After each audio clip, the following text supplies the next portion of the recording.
दूर किसी जंगल में टुनटुनी चिड़िया अपनी 3 बेटियों के साथ रहती थी। उसकी सास ने उससे कहा, इस बार तुम्हारे अंडे से बेटा आना चाहिए। अगर तूने बेटी पैदा किया तो मैं तेरी और तेरी बेटियों का वो हाल करूंगी कि तू 7 जन्मों तक बेटी पैदा करने की हिम्मत नहीं करेगी। सुबह से देख रही हूँ तू इन मनुष्यों पर प्यार लुटा रही है। इन पर ज्यादा प्यार लुटाने की जरूरत नहीं। चल जाकर किचन संभाल, मैं खेत पर जा रही हूँ। मेरा बेटा सुबह से शाम तक खेत पर काम करता रहता है तुम लोगों का पेट भरने के लिए, और तू है कि इन मनुष्यों के पीछे लगी रहती है। मेरे बेटे का मनपसंद भोजन भी बनाकर नहीं देती।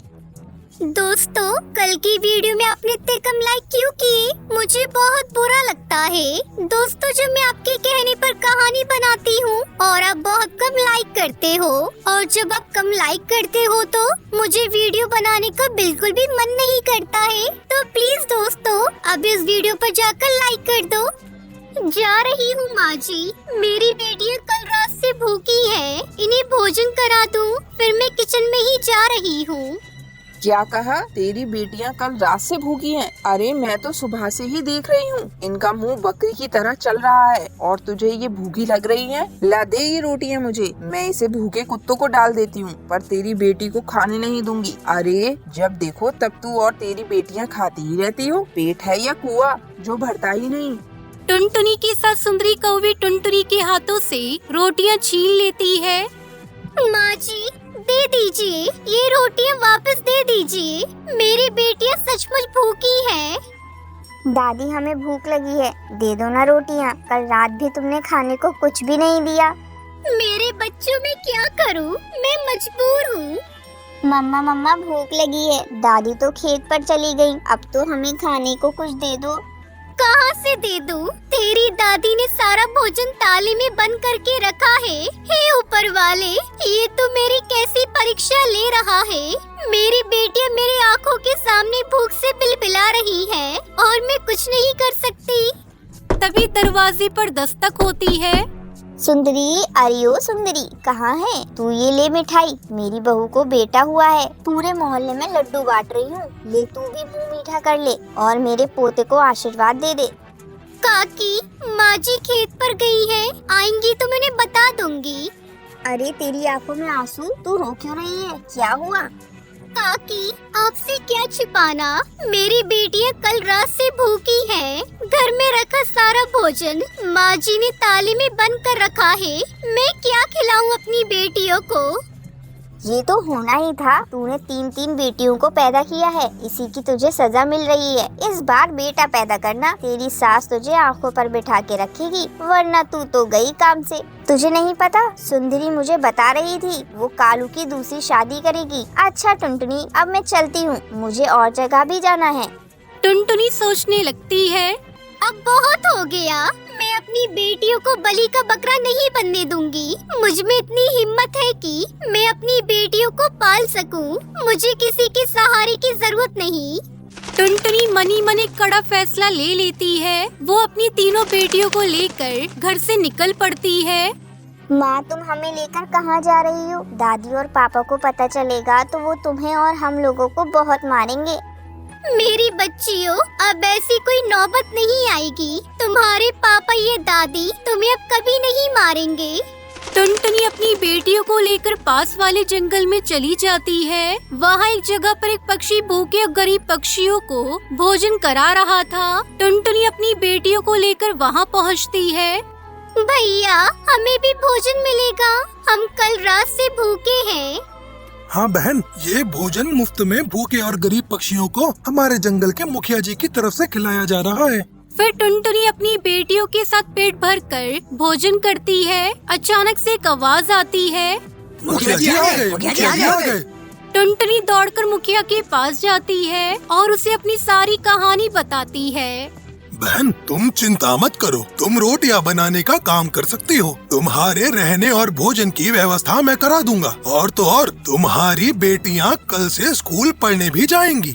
मुखिया की बातें सुनकर टुनटुनी खुश हो जाती है और खुशी खुशी अपनी बेटियों के साथ अपनी जिंदगी बिताने लगती है।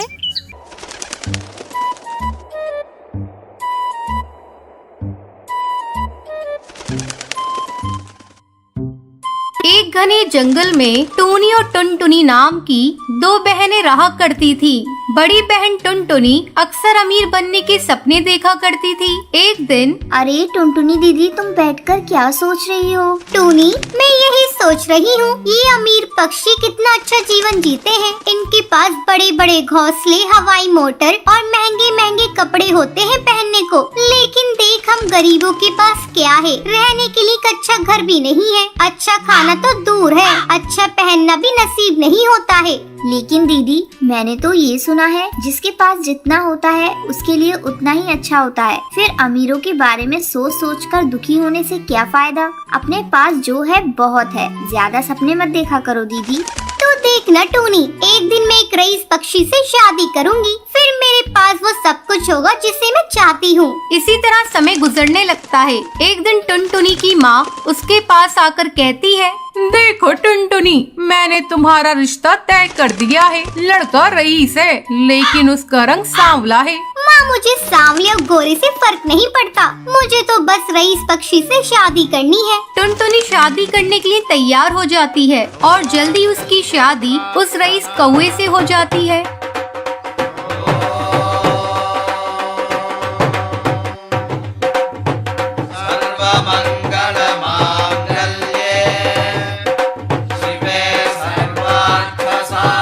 एक दिन टुनटुनी अपनी हवाई मोटर से अपने मायके आती है। कहो दीदी, ससुराल में खुश हो ना?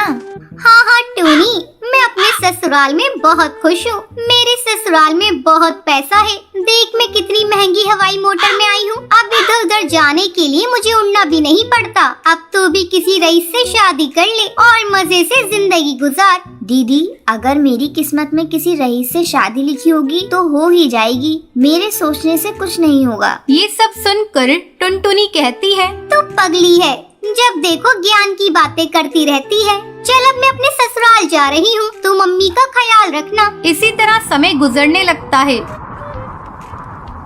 और टूनी की शादी एक लक्कड़हारे से हो जाती है। तब उसकी बहन मजाक उड़ाती हुई कहती है, छी टूनी, तूने शादी करी भी तो एक लक्कड़हारे से। वो तुझे क्या पहनने के लिए देगा और रहने के लिए उसके पास बड़ा घर भी नहीं होगा। खैर, तू चिंता मत करना, तुझे किसी भी चीज की जरूरत होगी तो तू मुझसे मांग लेना। आखिर मैं तेरी बहन हूँ, मैं तेरी सारी कमी को पूरा कर दूंगी। दीदी, आपने मेरे बारे में सोचा, मेरे लिए यही बहुत है। लेकिन मेरे पति जो भी कमाते हैं, मैं उसी में बहुत खुश हूँ। वो सब तो ठीक है टूनी, लेकिन तुझे कभी भी किसी चीज की जरूरत पड़े तो तू मेरे पास जरूर आ जाना। मेरे पास बहुत पैसा है, अगर मैं उसमें से थोड़ा तुम्हें भी दे दूंगी तो मुझे कोई कमी नहीं होगी। इतना कहकर टुनटुनी वहाँ से चली जाती है। कुछ दिनों बाद टुनटुनी के पति की हवाई मोटर क्रैश हो जाने से मौत हो जाती है। तब टुनटुनी के ससुराल वाले उसे धक्के मार के घर से बाहर निकाल देते हैं। टुनटुनी रोती रोती अपनी बहन के घर जाती है। टोनी, मुझे पैसों का घमंड हो गया था, इसलिए भगवान ने मुझे सजा दे दी। मेरे पति की मौत एक हवाई मोटर क्रैश में हो गई और मेरे ससुराल वालों ने मुझे घर से निकाल दिया। दीदी, तुम रो मत, तुम मेरे घर में रह सकती हो। मेरा घर छोटा है पर मेरा दिल बहुत बड़ा है। हम दोनों बहनें इस घर में खुशी खुशी रहेंगे। ठीक है टोनी, मुझे जब तक कोई काम नहीं मिल जाता तब तक मैं तेरे घर में रहूंगी। मैं तुझ पर बोझ नहीं बनना चाहती। इसी तरह दोनों बहनें एक साथ खुशी खुशी रहती है। अब टुनटुनी अपने पिता बंटी के साथ खुशी खुशी रहती है। हरिपुर नाम के जंगल में टूनी नाम की चिड़िया अपनी बेटी टुनटुनी के साथ रहती थी। टुनटुनी के पिता उसके बचपन में ही मर गए थे। तब से उसकी माँ ही हर तरह से टुनटुनी की परवरिश करती थी। अपनी बेटी को किसी चीज की कोई कमी नहीं होनी चाहिए, ये सोचकर माँ टूनी बहुत मेहनत करती थी। और टुनटुनी अभी छोटी थी, इसलिए वो उसे भी अपने साथ लेकर जाती थी। ऐसे ही एक दिन अपना काम खत्म करके घर लौटते वक्त टुनटुनी अपनी माँ से कहती है, माँ, मुझे भूख लग रही है। घर पहुँचने में अभी काफी समय लगेगा, मैं तब तक भूखी नहीं रह सकती। नहीं बेटा, मैं तुम्हारे लिए खाना लेकर आई हूँ। आओ रुको, यहाँ खाना खाते हैं। तब तक आप लोग कमेंट में बताएं 39 डिवाइडेड बाय 6 कितने होते हैं। ये कहते हुए वो दोनों एक पेड़ के पास रुकते हैं। वहाँ पर एक बूढ़े बाबा लेटकर कांप रहे थे। उसे देखकर टुनटुनी उससे पूछती है, बाबा जी आप यहाँ क्यों बैठे हो? उठिए, क्या हुआ आपको? इतने बड़े जंगल में अकेले, इसका मतलब ये रास्ता भूल गए होंगे। इन्हें उठाओ बेटा, खाने के लिए कुछ देते हैं। इतने में वो बूढ़े बाबा होश में आकर कहते हैं, प्यास लग रही है। टुनटुनी जल्दी जल्दी उन्हें अपने पास जो पानी है वो देती है। पानी पीने के बाद, ये लीजिए बाबा जी, रोटियाँ खाइए, आपको ताकत मिलेगी। ये कहते हुए वो अपनी सारी रोटी उस बूढ़े बाबा को दे देती है और खुद भूखी रहती है। वो बाबा उन रोटियों को एक चुटकी में खा लेता है। कुछ ज्यादा ही भूखे लग रहे हो बाबा जी, ये लो, ये भी खा लो। ये कहते हुए टूनी भी अपनी सारी रोटियां दे देती है। बेटा, मुझे रोटियां देने के लिए आपका बहुत बहुत शुक्रिया, लेकिन मेरी भूख बिल्कुल भी नहीं मिटी है। बाबा हमें माफ कर दीजिए, हमारे पास खाने के लिए जो कुछ भी था वो सब हमने आपको दे दिया। आप हमारे घर आ जाइए, जितनी चाहे उतनी रोटियां बना कर दूंगी। मेरी माँ जो बात कहती है वो करके दिखाती है बाबा जी। मुसीबत में पड़े लोगों की मदद करनी चाहिए, ये बात भी मुझे माँ ने ही सिखाई थी।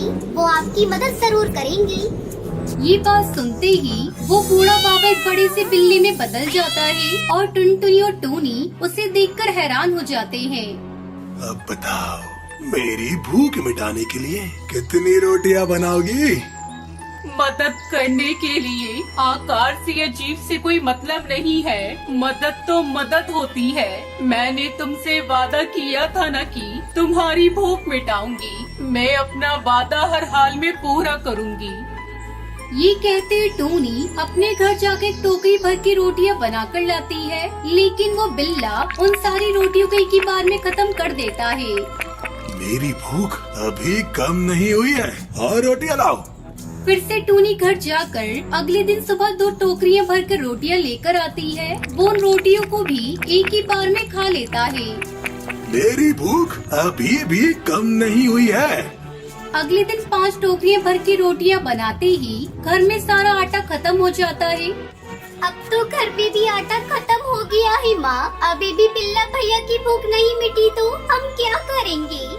बेटा, अगर मुझे कुछ हो जाए या बिल्ला मुझे सजा दे तो तुम अपना ख्याल रखना। बेटा, वो बस तुम्हें कुछ न करे, यही काफी है। ये कहते हुए टूनी अपनी बेटी को पास बिठाकर रोने लगती है। इतने में वो बिल्ला उनके घर आता है।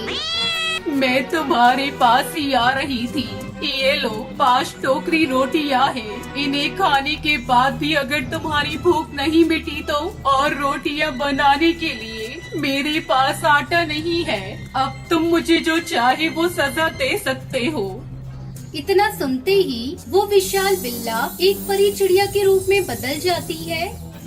आप लोगों के कितने अच्छे दिल हैं। मैं आप लोगों से मिल पाई हूँ, मुझे इस बात की बहुत खुशी है। मैं आप लोगों की परीक्षा लेने के लिए आई थी। आप लोगों के बारे में जानने के लिए मैंने वो राक्षसी रूप लिया था, लेकिन आपने अपनी जुबान की खातिर अपना सब कुछ मुझे दे रहे थे।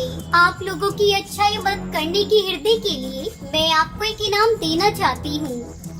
ये कहते हुए एक रोटी बनाने वाली मशीन को जादू से बनाकर वो उन्हें दे देती है। ये एक रोटियां बनाने वाला यंत्र है। इससे रोटियां बनाने के लिए आपको इसमें आटा डालने की भी जरूरत नहीं है। बस इसे अपने हाथ से घुमाते जाओ और इसमें से रोटियां निकलती जाएंगी। इसकी मदद से आपको कभी खाने की कमी नहीं होगी और जिंदगी आराम से कटेगी। इससे आप दूसरों की मदद भी कर सकती है। ये कहते हुए वो देव परी चिड़िया वहाँ से चली जाती है। उसके बाद टोनी उस यंत्र को इस्तेमाल करके अपने व्यापार को शुरू करती है। उसने जैसा सोचा था कि वैसे ही टुनटुनी को एक अच्छे स्कूल में पढ़ाती है। ऐसे ही बहुत सारे गरीब पक्षियों की भूख भी मिटाती रहती है।